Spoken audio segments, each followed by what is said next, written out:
الحمد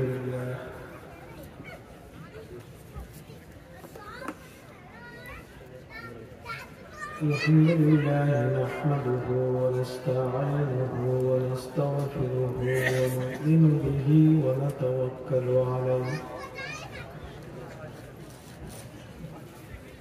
ونعوذ بالله من شرور أنفسنا ومن سيئات أعمالنا من يهده الله فلا مضل له ومن يضلله فلا هادي له ونشهد أن لا إله إلا الله وحده لا شريك له ونشهد أن سيدنا وسندنا ومولانا محمد الذي أرسله الله تعالى إلى كافة الناس بشيرا ونذيرا وداعيا إلى الله بإذنه وسراجا منيرا صلى الله تعالى على النبي الكريم وعلى آله وصحبه وبارك وسلم تسليما كثيرا كثيرا أما بعد فقد قال الله تعالى في القرآن المجيد والفرقان الحميد قل هل يستوي الذين يعلمون والذين لا يعلمون وقال رسول الله صلى الله عليه وسلم كن عالما أو متعلما أو مستمعا أو محبا ولا تكن خامسا فتهلكا أو كما قال النبي عليه الصلاة والسلام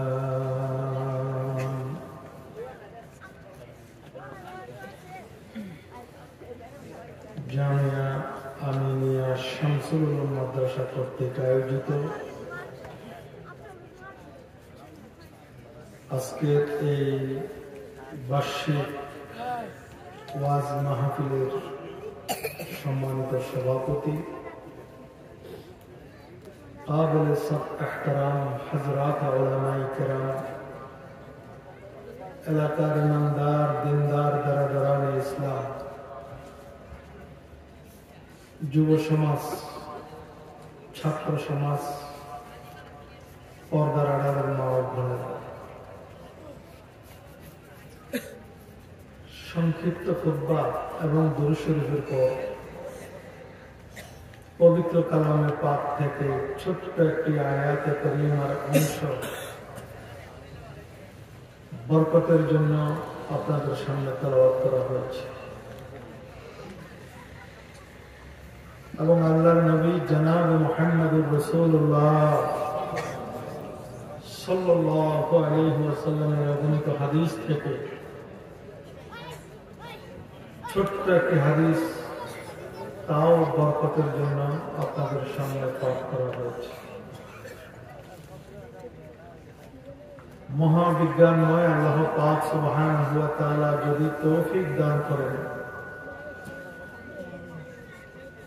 অতি অল্প সময়ে দু চারটি কথা আপনাদের সম্মুখে পেশ করা হবে আপনাদের সাথে কিছু মত বিনিময় করা হবে এরপরে দোয়া হয়ে যাবে মুনাজাত হয়ে যাবে আল্লাহ পাক আমাদেরকে ধৈর্য ধরে মুনাজাত করে এরপরে আপনাদের আপ্যায়ন গ্রহণ করে আমাদেরকে নিজ নিজ গন্তব্যস্থানে যাওয়ার তৌফিক দান করুন। সকলে বলুন আমিন।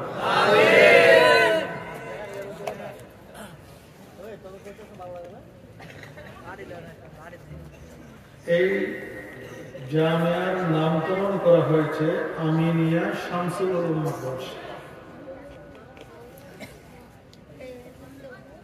আমি যতটুকু জেনেছি এদেশের একজন প্রখ্যাত সংগ্রামী আলেম মুফতি ফজলুল হক আমিনী রাহমাতুল্লাহ তাআলা আলাইহি, আরেকজন ঢাকা লালবাগ মাদ্রাসার এক সময়ের মুহাদ্দিস এবং দক্ষিণ পূর্ব এশিয়ার ঐতিহ্যবাহী শিক্ষা প্রতিষ্ঠান উম্মুল মাদারিস দারুল উলুম মঈনুল ইসলাম হাটাজারি মাদ্রাসার শাইখুল হাদিস হযরত মাওলানা শামসুল আলম রাহমাতুল্লাহ তাআলা আলাইহি দুইজনকে স্মরণ করে এই মাদ্রাসার নামকরণ করা হয়েছে। আমি এই মুহূর্তে বিশেষভাবে এই দুইজনকে স্মরণ করে আমার আলোচনা শুরু করব। আল্লাহ পাক সুবহানাহু ওয়া তাআলা এই দুইজন সহ আর যারা উলামায়ে কেরাম আমাদের বাংলাদেশে জীবন দিয়েছেন, সংগ্রাম করেছেন, জেলে গেছেন, কবরে চলে গেছেন, আল্লাহ পাক তাদের কবরকে জান্নাতের বাগানে পরিণত করুন। সকলে বলেন আমিন। আমাদের জানা আছে, মানা নাই, মাওলানা শহীদুল আনোয়ার এই মাদ্রাসার প্রতিষ্ঠাতা পরিচালক গুরুত্বপূর্ণ আলোচনা করে গেছে। তার আগে আরো বড় বড় ওলামায়ে কেরাম আলোচনা করেছে, কিন্তু আমাদের আমলের পরিবর্তন হয় না, আখলাকের পরিবর্তন হয় না, সমাজের পরিবর্তন হয় না। 5 ওয়াক্ত নামাজ যে ফরজ, এটা আমাদের মধ্যে জানি না যে কেউ আসেনি বলেন, কথা বলেন আছে নাই? কিন্তু 5 ওয়াক্ত নামাজ কি আমরা সবাই পড়ি না? 5 ওয়াক্ত নামাজ আদায় করি। বাংলাদেশের দুর্নীতি হয়, হচ্ছে, মারামারি হয়, কাটাকাটি হয়, জেনারে বিচার হয়, দর্শন হয়, চুরি হয়, ডাকাতি হয়। এগুলার একমাত্র কারণ হল আমাদের বাংলাদেশের মসজিদগুলা মুসল্লি থেকে খালি, ঠিক না? আজকে শুক্রবার চলে গেছে, শুক্রবারে জুমা মসজিদে জুমাতে যতগুলো মুসল্লি উপস্থিত হয়, এতগুলো মুসল্লি যদি প্রত্যেক দিন প্রত্যেক মসজিদে ফজরের নামাজ যদি হতো, আমি কসম করে বলতে পারবো বাংলাদেশে কোনো দুর্নীতি থাকতো না। এই জন্য আমাদের জানা মতো মানা, আমল করা আল্লাহ পাক আমাদেরকে তৌফিক দান করুন। সকালে বলে দান।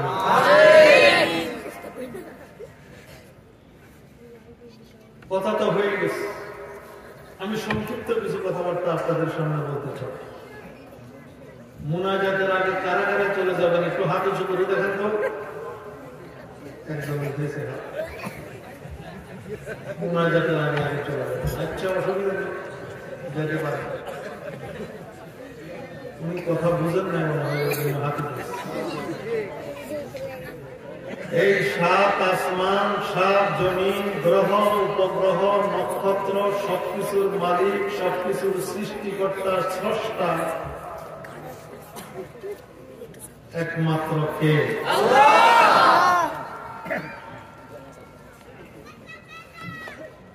এই গ্রামের নাম কি? এই গ্রামের আকাশ বাতাস স্তব্ধ হয়ে আপনাদের আল্লাহর আওয়াজ শুনতে হবে, আরশ আজিম পর্যন্ত আওয়াজ পৌঁছে যেতে হবে। সবাই বলেন সারা পৃথিবীর খালেক ও মালিক সৃষ্টিকর্তা একমাত্র কে? আর যারা বলেন কে? আল্লাহ।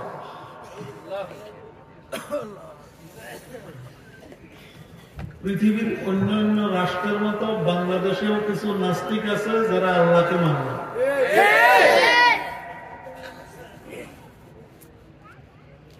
আলেম ওলামা দেখলে, মৌলবী দেখলে চোখ তুলি, চোখ রাঙ্গা চায়।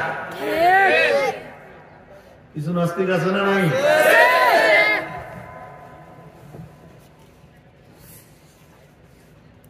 আমরা নাস্তিকদেরকে বলবো বাংলাদেশ মুফতি আমিনের দেশ, ঠিক না? আওয়াজ দিয়ে বলো। বাংলাদেশ মসজিদ মাদ্রাসার দেশ, বাংলাদেশ আলেম ওলামাদের দেশ, বাংলাদেশ কওমি মাদ্রাসার দেশ, বাংলাদেশ টুফি দাড়িওয়ালাদের দেশ। তোমাদের যদি আলেম ওলামা ভালো না লাগে, টুপি দাড়ি ভালো না লাগে, ইসলাম যদি ভালো না লাগে, তোমাদের দাদার দেশ ভারতে চলে যেতে পারে।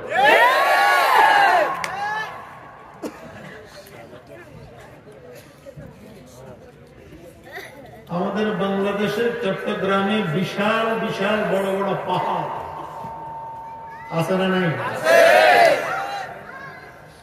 নাস্তিকরা বলে খোদা তালাশ করি, পায় না। এই যে পাহাড়, বিশাল বিশাল পাহাড়, মধ্যপ্রাচ্যে আছে, দুবাইতে আছে, কাতারে আছে, কুয়েতে আছে। এই পাহাড় গুলো এত বিশাল বিশাল পাহাড়, এগুলা কে বানাইছেন বলেন? আল্লাহ পাক সুবহানাহু ওয়া তাআলা। ফেরেশতারা আল্লাহকে একদিন জিজ্ঞাসা করেছিলেন, ও আল্লাহ, এই পৃথিবীতে সবচাইতে শক্তিশালী জিনিস কি? আমার কথা বুঝতে আপনাদের কষ্ট হচ্ছে? এই পৃথিবীতে সবচাইতে শক্তিশালী জিনিস কি? আল্লাহ। ফেরেশতারা যখন আল্লাহকে জিজ্ঞাসা করছেন, আল্লাহ উত্তর দিয়েছেন, বলা হয় এই পৃথিবীতে সবচাইতে শক্তিশালী জিনিসের নাম পাহাড়। সবচাইতে শক্তিশালী জিনিসের নাম কি? পৃথিবীর সৃষ্টির পূর্বে আল্লাহ পাক পানি সৃষ্টি করেছেন, পানি, সাগর। বর্তমানও পৃথিবীর 4 ভাগের 1 ভাগ স্থল আর 3 ভাগ জল, পানি পানি পানি। আটলান্টিক মহাসাগর, প্রশান্ত মহাসাগর, আরব মহাসাগর, ভারত মহাসাগর, বাংলাদেশের পদ্মা, মেঘনা, যমুনা, পানি পানি পানি। পৃথিবী আল্লাহ ওই পানির উপরে সৃষ্টি করেছে। পৃথিবী যখন নড়াচড়া করতেছে, ফেরেশতারা আল্লাহকে জিজ্ঞাসা করেছেন, ও আল্লাহ, এই পৃথিবী নড়াচড়া করতেছে, মানুষ বসবে কিভাবে, ওয়াজ করবে কিভাবে, ওয়াজ শুনবেন কিভাবে, রোডে গাড়ি কিভাবে চলবে, 20 তলা 10 তলা 30 তলা বিল্ডিং গুলি কিভাবে উঠাবেন মানুষ? পৃথিবী নড়াচড়া করে পানির উপর। আল্লাহ ফেরেশতাদেরকে বললেন, ও ফেরেশতারা চুপ করো, আমি পৃথিবীর মধ্যে প্যারাক মেরে দেব। এই প্যারাক মারার পরে পৃথিবী আর নড়াচড়া করবে না, পৃথিবী স্থির হয়ে যাবে। ওই প্যারাকের নাম কি? পৃথিবীকে স্থির করে দিয়েছে পাহাড়। শরীয়তের দৃষ্টিকোণে পাহাড় কাটা জায়েজ নাই। বাংলাদেশের ল কানুন অনুযায়ী পাহাড় কাটা জায়েজ নাই। পাহাড় ফেরেক পৃথিবীর নড়াচড়া স্থির করে দিয়েছে পাহাড়।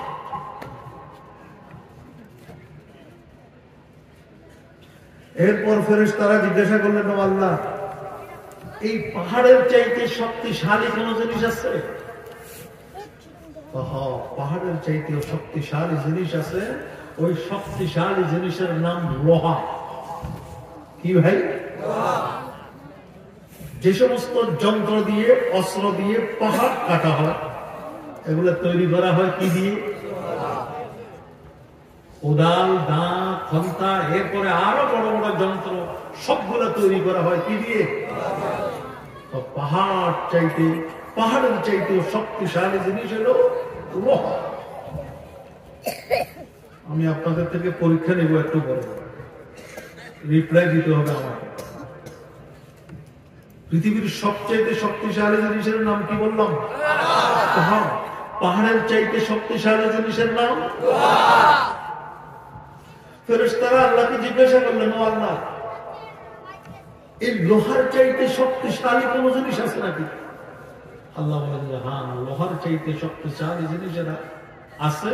ওই জিনিসের নাম হল আগুন। বলেন কি? যত শক্ত লোহা হোক, দেশি লোহা হোক, বিদেশি লোহা হোক, যখন কামার যারা দা, খন্তা, কোদাল তৈরি করে, এই লোহা যখন আগুনের মধ্যে পড়ে লাল করা হয়, মোমের মতো লোহা নরম হয়ে যায়। তাহলে লোহার চাইতে শক্তিশালী জিনিস। ফেরেশতারা জিজ্ঞাসা করলেন, ও আল্লাহ, আগুনের চাইতে শক্তিশালী কোন জিনিস আছে নাকি? আগুনের চাইতে শক্তিশালী জিনিস আছে। ওই জিনিসের নাম হলো পানি। কি ভাই? আপনাদের এলাকায় ফায়ার সার্ভিস আছে কি না? কোথায় আগুন ধরলে ফায়ার সার্ভিসের খবর দেওয়া হয়, তারা পানি আনে, আগুন স্তব্ধ করে দেয়। তাহলে আগুনের চাইতে শক্তিশালী জিনিস কি হলো? এরপরে আল্লাহ পাক ফেরেশতারা আল্লাহকে জিজ্ঞাসা করলেন, আগুনের চাইতে শক্তিশালী কোন জিনিস আছে নাকি? আগুনের চাইতে শক্তিশালী জিনিস পানি। পানির চাইতে কোন শক্তিশালী জিনিস আছে নাকি? বাতাস। পানির চাইতে শক্তিশালী জিনিস সুনামি। সুনামি আপনারা হয়তো শুনেছেন, দেখেছেন। বাতাসে সাগরের মধ্যে ধাক্কা দিয়ে সব পানিগুলোকে উপরে উঠে যায়, সাগর খালি হয়ে যায়। ট্রাক, বাস, টেম্পো, রেল সব পানির মধ্যে আসতেছে। দোতলা, তিনতলা, পাঁচতলা সব ভেঙে পড়তেছে। সুনামি। সুনামি বিভিন্ন রাষ্ট্রের মধ্যে হয়। আল্লাহ পাক এই সুনামি থেকে আমাদের দেশকে হেফাজত করুন, সকলে বলুন। এবার রিপ্লাই দেন, এই পৃথিবীর মধ্যে সবচাইতে শক্তিশালী জিনিসের নাম? সবাই বলেন, কেউ বাদ যাবেন নাকি? পাহাড়ের চাইতে শক্তিশালী জিনিসের নাম? লোহার চাইতে শক্তিশালী জিনিসের নাম? আগুনের চাইতে শক্তিশালী জিনিসের নাম? পানির চাইতে শক্তিশালী জিনিসের নাম? শেষ নম্বরটা হলো ইম্পর্টেন্ট, ওটা ভালো করে বোঝার জন্য চেষ্টা করতে। পাহাড়ের চাইতেও শক্তিশালী, পানির চাইতেও শক্তিশালী, লোহার চাইতেও শক্তিশালী, বাতাসের চাইতেও শক্তিশালী। সবচাইতে শক্তিশালী জিনিস কোনটি? পানির চাইতেও শক্তিশালী, বাতাসের চাইতেও শক্তিশালী। ফেরেশতা যখন আল্লাহকে জিজ্ঞাসা করছেন, আল্লাহ বলে যে হ্যাঁ, সবচাইতে শক্তিশালী জিনিস একটা আছে। এটা হলো বনি আদমের, মানুষের, মুসলমানের ওই সত্তা যেটা ডাইন হাতে দান করে, বাম হাতে যায় না। এটা পাহাড়ের চাইতেও, আগুনের চাইতেও, সুনামির চাইতেও, পানির চাইতেও শক্তিশালী। সুবহানাল্লাহ। বনি আদমের সত্তা এটা কেমন? পাহাড় চাইতে শক্তিশালী, পানির চাইতে শক্তিশালী। পাহাড় সম পরিমাণ বিপদ আপনার জন্য আসতেছে। হুন্ডা অ্যাক্সিডেন্ট হবে, ছেলে মারা যাবে, মেয়ে মারা যাবে, আগুনের আঘাত আসবে, আসমানি বলা আসবে, জমিনি বলা আসবে। আল্লাহ নবী হাদিসে বলছেন, সৎকার করো, পাহাড় পরিমাণ বিপদ তোমার উপর আসতেছে, সৎকার কারণে ওটা আল্লাহ পাক দূর করে দিবেন। এই মাদ্রাসা জামিয়া আমিনিয়া শামসুল উলুম মাদ্রাসা, এই মাদ্রাসা আমাদের মাদ্রাসা। বলেন সবাই, কার মাদ্রাসা? আওয়াজটা ছোট হয়ে গেছে। হাটাজারি মাদ্রাসা বাংলাদেশের সবচাইতে বড় মাদ্রাসা, উম্মুল মাদারিস। এশিয়া মহাদেশের দ্বিতীয়, তৃতীয় মাদ্রাসা হাটাজারি মাদ্রাসা। হাটাজারি মাদ্রাসা এত বড় কেন? 8,000, 10,000 ছাত্র কেন? আমি আজকে ওয়াজ করবো না, ওয়াজ হয়ে গেছে। আমি গত বছর হাটাজারি মাদ্রাসা খাদেম হিসেবে, শিক্ষক হিসেবে হাটাজারি মাদ্রাসার এলাকার একজন মানুষকে দাওয়াত দিচ্ছি যে আগামী শুক্রবার আমাদের মাদ্রাসার মাহফিল, আগামী শুক্রবার আমাদের মাদ্রাসার মাহফিল। তখন হাটাজারির ওই লোকটা আমাকে বললেন যে হুজুর আপনার কথা উগ্র করো, আমাদের মাদ্রাসা কেন বললেন? ওইটা তো আমাদের মাদ্রাসা। কথাটা পরিষ্কার হয়েছে? হাটাজারি এলাকার মানুষ বলতেছে হাটাজারি মাদ্রাসা আমাদের মাদ্রাসা।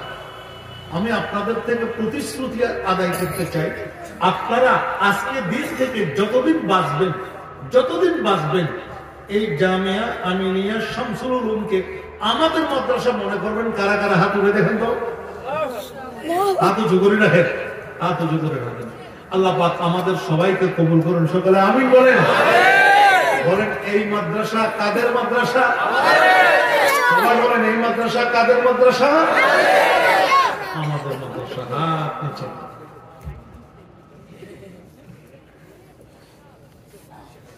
পৃথিবী সৃষ্টি করার পর 18,000 মখলুকাত, 17,000 মখলুকাত, 80,000 মখলুকাত সৃষ্টি করার পর আমরা আল্লাহকে দেখি নাই, আল্লাহকে দেখব না। আল্লাহ পাক স্থান কাল পাত্র বিশেষ হযরতে আম্বিয়া ইকরামদেরকে দুনিয়াতে প্রেরণ করেছে, নবীদেরকে দুনিয়াতে পাঠিয়েছে। পৃথিবীর প্রথম নবী হযরতে আদম আলাইহিস সালাম, আর শেষ নবীর নাম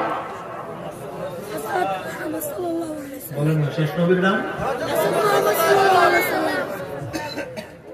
মুহাম্মাদুর রাসূলুল্লাহ সাল্লাল্লাহু আলাইহি ওয়াসাল্লাম। প্রথম নবীর নাম আদম আলাইহিস সালাম, শেষ নবীর নাম মুহাম্মাদুর রাসূলুল্লাহ। কোরআনের একাধিক আয়াত, রাসূলের একাধিক হাদিস প্রমাণ করে আল্লাহর নবী জনাবে মুহাম্মদুর রাসূলুল্লাহ সাল্লাল্লাহু আলাইহি ওয়াসাল্লামের পর কিয়ামত পর্যন্ত আর কোন নবী আসবেন না। আর কোন নবী আসবেন না। কেন? আমাদের নবী মুহাম্মদুর রাসূলুল্লাহ সাল্লাল্লাহু আলাইহি ওয়াসাল্লাম পৃথিবী থেকে চলে গেছেন, ইন্তেকাল হয়ে গেছেন। আজকে 1400 বছর অতিবাহিত হয়ে গেছে। 1400 বছর অতিবাহিত হবে, 14,000 বছর অতিবাহিত হবে, 14 লক্ষ বছর অতিবাহিত হবে, 14 কোটি বছর অতিবাহিত হবে। কিয়ামত পর্যন্ত পৃথিবীতে আর কোন নবী আসবেন না।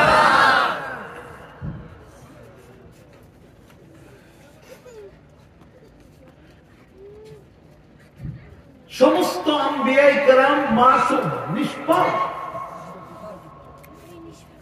নবী পৃথিবীতে আসবেন না। মাসউলিয়াতুল আম্বিয়া, নবীদের দায়িত্ব যারা পালন করবেন, ওয়ারাসাতুল আম্বিয়া যারা, তারা হলো উলামায়ে কেরাম। বলেন তারা কারা? উলামায়ে কেরাম হলো ওয়ারাসাতুল আম্বিয়া। উলামায়ে কেরাম হলো নবীদের দায়িত্ব পালন করবেন, রাসূলদের দায়িত্ব পালন করবেন কিয়ামত পর্যন্ত।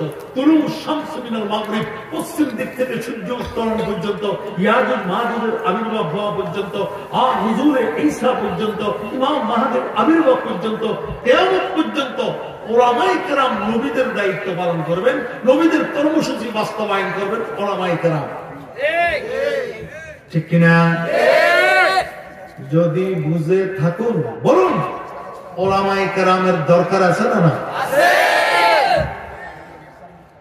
উলামায়ে কেরামের দরকার আছে, আলেমের দরকার আছে, মুফতি মুহাদ্দিসের দরকার আছে, আলেমদের দরকার আছে, ইমামের দরকার আছে, খতিবের দরকার আছে, মুফতি মুহাদ্দিসের দরকার আছে, উলামায়ে কেরামের দরকার আছে।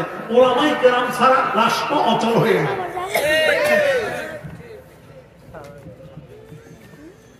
হেফাজতে ইসলাম বাংলাদেশ উলামায়ে কেরামের সংগঠন। হেফাজতে ইসলাম বাংলাদেশ অরাজনৈতিক সংগঠন। হেফাজতে ইসলাম বাংলাদেশ গদিতে যাইতে চায় না, প্রধানমন্ত্রী, স্বরাষ্ট্রমন্ত্রী, পররাষ্ট্রমন্ত্রী হইতে চায় না। কিন্তু যারা প্রধানমন্ত্রী হবেন, যারা পররাষ্ট্রমন্ত্রী হবেন, যারা শিক্ষামন্ত্রী হবেন, হেফাজতকে সালাম করে শিক্ষা মন্ত্রণালয়ে যেতে হবে।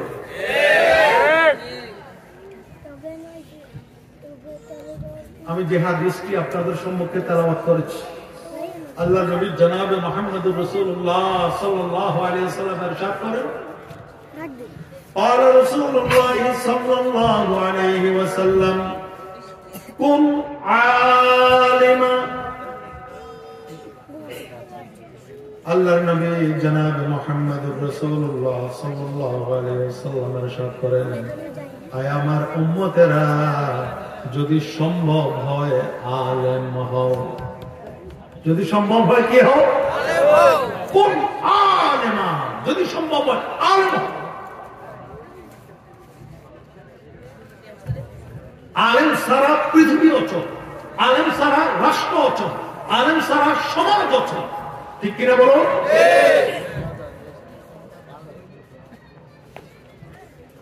আল্লাহ নবী জনাব মুহাম্মদুর রাসূলুল্লাহ সাল্লাল্লাহু আলাইহি ওয়াসাল্লাম হাদিসে পাকে ইরশাদ করেন, ওয়া ইন্নাল আলিমা ইস্তাগফিরু লাহু মান ফিস সামাওয়াতি ওয়া মান ফিল আরদ। সত্যিকারের যারা আলেম, উলামায়ে কেরাম যারা, তাদের জন্য ইস্তিগফার করে, তাদের জন্য দোয়া করে, গর্তের পিপিলিকা, সাগরের মাছ পর্যন্ত, যারা আকাশে বসবাস করে, যারা বাতাসে বসবাস করে, যারা জলে বসবাস করে, যারা স্থলে বসবাস করে, বাঘ ভাল্লুক, গর্তের পিপিলিকা, সাগরের মাছ পর্যন্ত দোয়া করে আলেমদের জন্য। ঠিক কিনা? আলেমদের জন্য দোয়া। কেন আলেমদের জন্য দোয়া করে?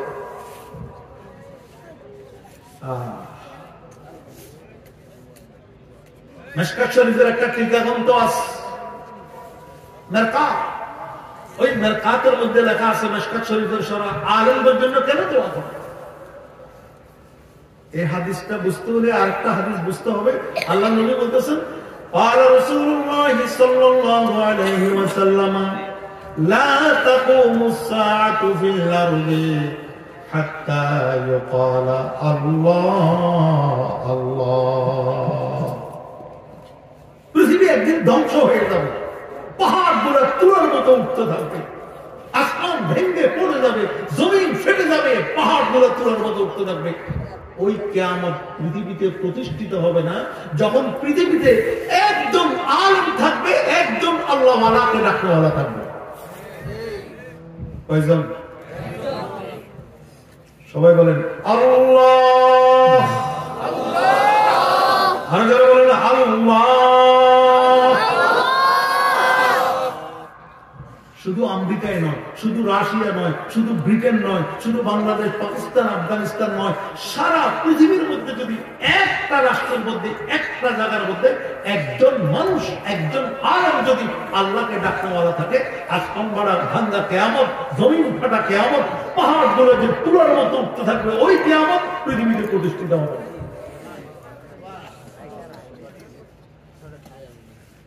এইবার আমি আপনাদেরকে জিজ্ঞাসা করি, কিয়ামত যদি হয়, সাগরের থেকে পানিগুলা যদি উপরে উঠে যায়, মাছগুলা কি সাগরে বাঁচবে? বলে না?